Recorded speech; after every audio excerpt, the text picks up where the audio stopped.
Ang ikapitong puno.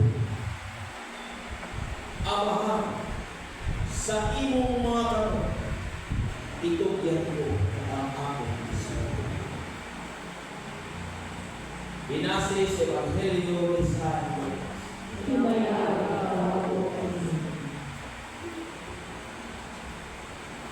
Mga alas 12 ang tak na kadto sa dami punong pagkanap ang adlaw ug mitawon ang langit sa tibuok kayutaan hangtod sa alas 3. Ug nabigas ang kabiling nga nagbitay dito sa templo.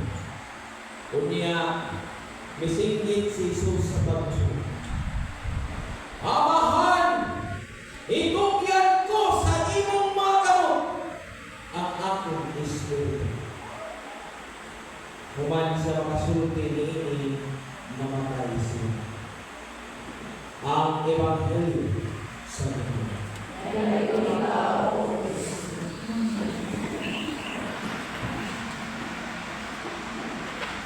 Ikan sa sinudan sa masyon sa Panginoong Jesus. Ang iyang kasing-kasing gitiman-an dili sa kasuko o dili sa hugma o kaluluwa. Na nagapasay ng bisan at makahatag kaniyang kasakit sa krus. Sa iyang katapusang mga pulong, amahan, itugyan ko sa imong mga kamot ang akong Espiritu. Itugyan ni Jesus ang tanan at sa lalintong amahan. Nianang hingayuna sa higpit na kahuyan. Iyang ipalayag ang pinakalaok ng hulugan sa pagsalit o pagtugyan. Bisan sa pag-antos o kamatayan. Nagpabilin siya na matinuan. Kini nga katapusang buhat, nagdapit ka nato sa matinuanong pagpamalandong sa atong kaugalingong kinabuhi. Pila kayo sa atong kinabuhi na tinuod nato siya kisaligan. Pila kayo nato kisalig ang atong kaugalingon sa Dios.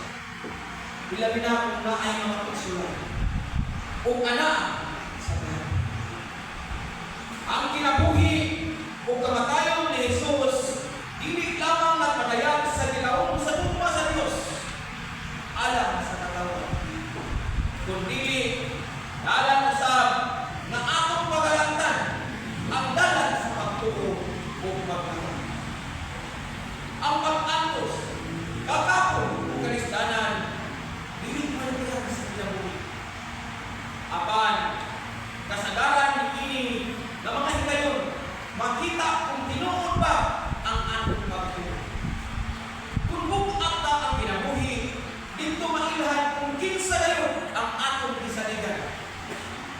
Ang pagtugyan ni Kristo dito sa krus na nagsulti sa atong adlaw-adlaw na mag-ipiso. Nagpalipon kini sa mga ginikanan na nagpasan sa atong sa mga responsibilidad o nagsakripisyo alang sa pamilya diha sa higit ng mga kami.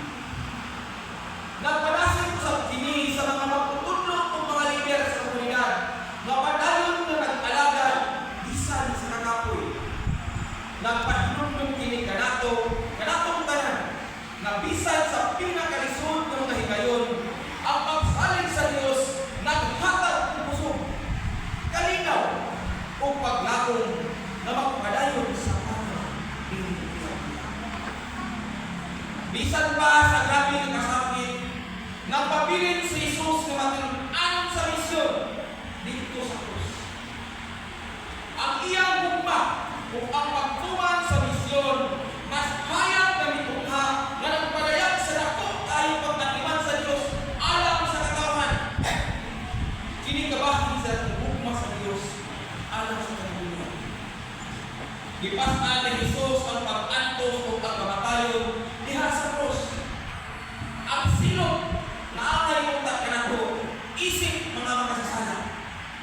Apan, tungod kay sa iyang paghigugma, kita nagalawag sa kasa sa kaluwasan. Diako niya ang tanan, lakip na ang kasakit, aron kita mahimo makaron. Ginawat niya ang atong kahuyan, aron naagi siya ang grasya, kita mapalimot.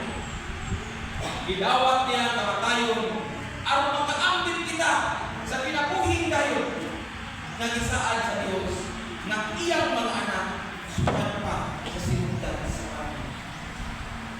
Apan atong tanaw ang atong kaugalingon, atong masabtan kung unsa kalisod ang pagtugyan sa mga higayon sa pagsulay. Usahay mukunod ang atong pagtulog. Malimtan nato ang pag-ampo. Kasagaran, muli kayo kita sa simbahan. Umawala ang atong kanasig sa pag-alaga. Tungod din sa atong pagbuhaluha. O kasakit, madaling mabubot sa atong kuyang kasing-kasing. Ang pagtugyan ni Jesus, dili kahuyang, kinikong pusok magipahimpitan sa lupa. Sa pagbutang sa iyang kinabuhi, sa upos ng pagsalig, sa langitong amahan, ipakita niya kanato kung saan ang higpit na pagsalig. Ang pagsalig sa Dios, dili pasabot niya magkabilit na nawalay buwan. Pasabot ini ang pagpuyo, uwag sa integridad. Matinong-anon na pag-ampo, paghatag sa atong labing maayong buwan, kung ang pagtindog sa lingkod ng mga karuganan, inubanan sa justisya. Ang matagbuhat sa pagkamakailogon, kaayo, kaluoy, o pag-alagad, bisan sa gamay, mahimong balaan kung itanyag ganito kanya. Bisan ang ordinaryo ng mga higayon sa adlaw-adlaw, mahimong balaan kung itugyan diha sa Diyos. Karon, dapat kita silaw na pagmamahal. Kung saan ang atong ihumtan ng ayaw sa kinabuhi. Kung saan mga kahadlo, kasakit, pangando yung kapagyasan, ang atong ikalimtan ni itugyan sa Diyos. Asa ng mga responsibilidad o relasyon ang atong nakabayaan tungod sa kulang sa kalsada. Itawag kita ni Jesus sa pagtugyan, dili lamang sa dako ng mga pagsulay, kundi usab sa hilom na adlaw-adlaw mapagpili sa tumba, pagkamatinun-anon sa pagpangalagad o kaayan. Ang krus ng tudlo kanato na ang tinuod na kusog dili makita sa publikay, sa pag-antos, kung dili sa pag-atubang niini uban sa pagsalig sa Diyos. Ang mga palas-anon sa kinabuhi, usahay, huna-huna nato kamurag dili na makaya. Apan, bisan pa sa kakapoy, gitawag gihapon kita sa Diyos sa pagpabilin na matinun-anon sa atong misyon, isip, mga pinunyagan o sumusunod ka rin. Ang atong paglahutay, bisan sa gamay o dili makita na mga paagi na himong mahusganon pag makatuon sa presensya sa ugpa sa Diyos sa kalibutan. Hinaot na matang sinungganan sa atong kinabuhi, magsugod uban sa Diyos. O ang matang katapusan, mubalik ngadto. Hinaot na ang atong mga paningkamot, mga pakigbisog, o bisan ang atong mga papyasan, ipahulay nato diha sa darong sa Diyos. Pinaagi sa pag-ampo, pagsalig, o matinun-anong buhat, nagalagaw kita uban kang Kristo. Pinalingkod sa grasya, o pagsalig ng atong pagtuo, mga pagawin. Wala talang inusaran. Nagalagaw si Kristo uban kanato. Nagapalingon siya kanato sa matag adlaw pinaagi sa mga pagsulay. O nagapas-an siya kanato sa diyang dili kanato madala. Samtang nagparo kita sa atubangan sa krus ni Biyernes Santo, atong hinungduman. Ang pagtugyan dili kapilihan. Kini mao ang pinakatinuod na porma sa pagtuo. Ang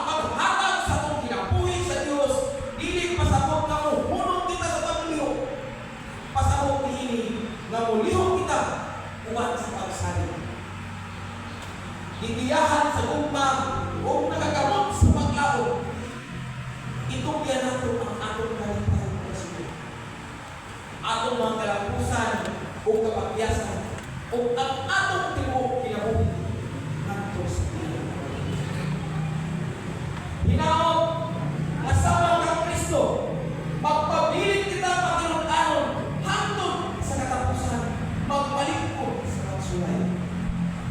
Bukod sa gugma o pagpanayon diha sa paglaon. Hinaot, nga musalig kita sa Dios o dili kayon siya o biya sa iyang katawan. Ang nagtawag kanato sa pagtulong, dili alam sa atong kawalingon lamang, kundi alam sa himaya o sa kaibahan.